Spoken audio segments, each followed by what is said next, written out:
Hello friends, मेरा नाम अजय सिसोदिया है और लास्ट वीडियो में आपने देखा था कंटेनर को हम कैसे रन कराते हैं। किसी भी इमेज को हम कंटेनर में कैसे उसको रन करा लेते हैं।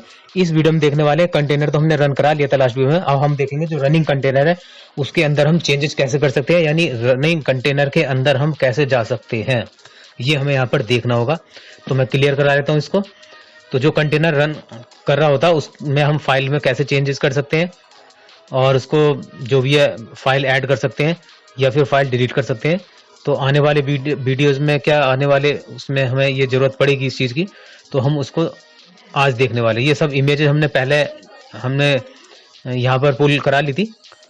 तो यहाँ पर हमने लास्ट वीडियो में देखा था डॉकर रन, और हमने एक नेम दे दिया है इसको वेब करके, और एक पोर्ट दे दिया है। पोर्ट को हमने मैप करा लिया है, लोकल 80 है और लोकल 800 है।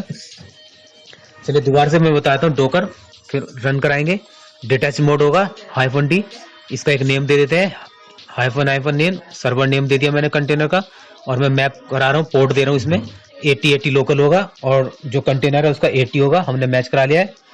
तो इस तरह से हमने देखो ये जैसे ही किया। तो यहाँ पर क्या कर रहा है लेटेस्ट, ओके यहाँ कुछ ओके PS देख लेते हैं। ये देखिए ये रन हो गया है, ठीक है। तो ये इमेज हमारे पास लोकली थी हमारे पास, तो उसने उसी इमेज को लेकर रन कर दिया। अगर ये नहीं होती हमारे पास तो ये डॉकर हब पर जाता है और वहां से इमेज को पहले पुल करता, उसके बाद कंटेनर को रन करता। तो यहाँ पर मैं लिखूंगा डॉकर एग्जैक्ट EXEC, ध्यान रखे डॉकर एग्जैक्ट और -IT मतलब इंटरेक्टिव जो मोड रहेगा, इंटरेक्टिव जो मोड होगा उसके लिए ही। और उसके बाद आएगा कंटेनर की ID या फिर कंटेनर का नाम, दोनों में से कुछ भी आप दे सकते हैं। उसके बाद हम यहाँ लिखेंगे बिन और बैश, क्योंकि हमें यहाँ पर बैश में काम करना है। अब देखिए अब ये कंटेनर के अंदर हम आ चुके हैं, ठीक है। इंटरेक्टिव मोड आपको आ गया है यूज करना। तो देखिए आप ID देखेंगे तो ये ID सेम है, इस समय जो ID है वो सेम ID है। देखिए हम कंटेनर के अंदर आ गए, मैंने LS किया तो आपके ये जो कंटेनर है NGINX का, उसके अंदर जितने भी ये सारी चीजें सब वहां शो हो रही है। तो मैं अब इसके अंदर जाता हूँ, LS ETC आपको पता है इसमें कॉन्फ़िगरेशन की जो फाइल्स होती है। और मैं अब ETC के अंदर उसके बाद जाऊंगा मैं NGINX में। तो मैं देखिए यहाँ पर कहीं ढूंढेंगे तो NGINX मिल जाएगा। तो इस तरह से जो रनिंग कंटेनर होता है, पर दोस्तों एक यहाँ पर जो आप चेंजेस करेंगे वो टेम्पररी चेंज होगा, परमानेंट नहीं होगा। एक बार अगर कंटेनर आपने रिमूव कर दिया तो ये जो भी चेंजेस होते हैं वो सब खत्म हो जाते हैं। तो उसका हम दूसरा तरीका देखेंगे, फिलहाल हम यहाँ सीखने के लिए है। तो आपने देखा यहाँ पर जो कॉन्फ़िगरेशन फाइल थी हमने कैसे ही देखा उसको, कंटेनर के अंदर हम गए, उसके बाद LS किया ETC NGINX config.d, और उसके अंदर हमने इसको कैट भी करा लिया, मतलब इसका जो क्या क्या लिखा है हमने वो भी देख लिया। CAT कैट एक कमांड होता है, और जो फाइल में जो ये लिखा है ये कोड आपने वो देख लिया है। NGINX का जो डिफॉल्ट है आपने देखा, default.conf फाइल होती है, तो आप देख पाएंगे। इस तरह से आप कंटेनर, किसी भी कंटेनर में, रनिंग कंटेनर में आप चेंजेस कर सकते हो टेम्पररी। और यहाँ देखिए मैं और भी कुछ देख लेता हूँ। इसी तरह से कोई फाइल भी आप यहाँ पर क्रिएट कर सकते हो।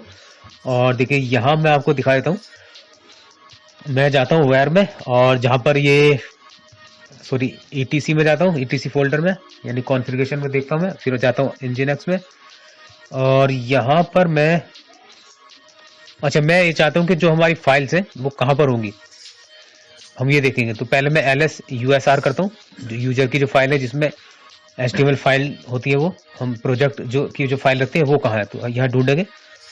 तो हम गए LS USR में, उसके बाद हमें कहीं शेयर NGINX का शेयर का मिलना चाहिए फोल्डर।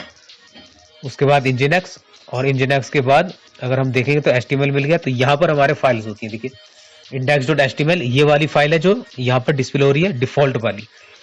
तो ये आपको समझ में आ गया किस तरह से हम यहाँ पर फाइल भी चेक कर सकते हैं। मैं चाहता हूँ कि यहाँ पर जो फाइल है उसको मैं कैट करके देखता हूँ। तो देखिए ये वाला जो लिखा है यहाँ पर कोड HTML जो लिखा है वो यही HTML है जो आप, अगर आपने PHP में काम किया होगा, PHP हो या किसी भी उसमें, तो आपने तरीका यही देखा होगा। XAMPP में वेब में काम किया होगा NGINX के साथ, तो डिफॉल्ट फाइल होती है। मैं टच करके, मतलब एक टच कमांड का यूज करता हूँ, यहाँ पर एक फाइल और बना लेता हूँ HTML की, और फिर देखते हैं।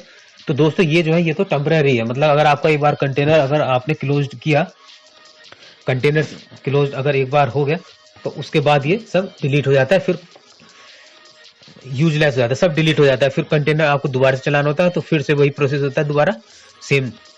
तो देखिए यहाँ मैं आपको दिखाता हूँ होम, मैंने होम नाम की home.html नाम और सर्विसेज नाम की 2 फाइलों बना के दिखाता हूँ। टच कमांड आपको पता है बेसिक, तो यहाँ दोनों फाइल बन गई है। तो ये फाइल बन चुकी है टेम्परेरी। उसके बाद हम यहाँ, ठीक है, तो ये हम यहाँ पर, मैं एग्जिट हो जाता हूँ यहाँ से। आप चाहे तो इसको रन भी करा के देख सकते थे, क्लियर किया मैंने। दोस्तों वीडियो को लाइक शेयर और सब्सक्राइब जरूर करें ताकि हमारा मनोबल बढ़े। और तो यहाँ पर देखिए ये है डोकर हब, यहाँ आप चेक कर सकते हैं इमेजेस को। इमेज का नाम लिखेंगे, वहाँ डिटेल आपको पूरी मिल जाएगी, कैसे पुल करना है देखिए, यहाँ से भी कॉपी पेस्ट कर सकते हैं। और पूरे इमेज के बारे में दिया है, आप कंटेनर को, इस इमेज से कंटेनर को कैसे आप क्रिएट करेंगे। देखिए ये रन करेंगे, ये पूरा कमांड आप यहाँ देख सकते हैं कैसे रन करेंगे, और काफ़ी चीज़ें। और इंटरेक्टिव मोड में जाएंगे तो आप तब क्या होगा, ये सारी चीज़ें दी होती है। कोई भी इमेज हो सबकी डिटेल आपको डोकर हब पर मिलेगी। ये देखिए यहाँ से ही आप, बहुत अच्छा है, आप सीख सकते हैं। कोई भी इमेज यहाँ पर ढूंढें, सर्च करें डोकर हब पर और उसके बाद डिटेल लें, तो बहुत आसानी से आप कंटेनर को रन कर पाएंगे और उसके अंदर कंटेनर के अंदर चेंजेस कर पाएंगे।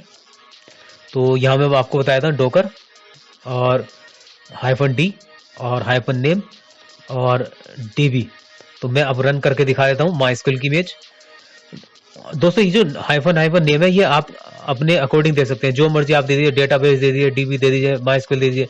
उसके बाद मैं यहाँ पर पोर्ट को मैप करा लेता हूँ 3306 3306 3306 3306, मतलब जो हमारा कंटेनर है, जो इमेज है, उसका तो पोर्ट होता ही है 3306। मैं अपने लोकल पर भी इसको मैप करा लेता हूँ। उसके बाद इमेज का नाम MySQL। तो देखिए अब मैं यहाँ पर, आपने देखा कि ये कंटेनर अब रन हो गया। देखिए यहाँ पर आप देख पा रहे हैं, तो हमारे पास 2 कंटेनर यहाँ पर रन है, एक तो Nginx का और एक MySQL का। तो मैं चाहता हूँ कि रिमूव करना इसको, तो डोकर, आपने पहले कमांड देख चुके हैं, रिमूव कर लिया मैंने। और डोकर PS कमांड क्या होता है कि जो रनिंग कंटेनर वो दिखाएगा, और डोकर PS और -a क्या होता है, वो सारे कंटेनर्स दिखाएगा, इसमें लिस्ट दिखाएगा सारे कंटेनर की, जो स्टॉप कंटेनर होंगे, एग्जिट भी होंगे और जो रनिंग भी होंगे। तो यहाँ पर मैं इसको भी रिमूव कर लेता हूँ। अगर आप चाहते हैं कि डायरेक्ट स्टॉप और रिमूव एक ही बार में हो जाए, तो RM और -f लिखेंगे उसके बाद। और मैंने कई बार बताया है, तो ये बिगनर्स के लिए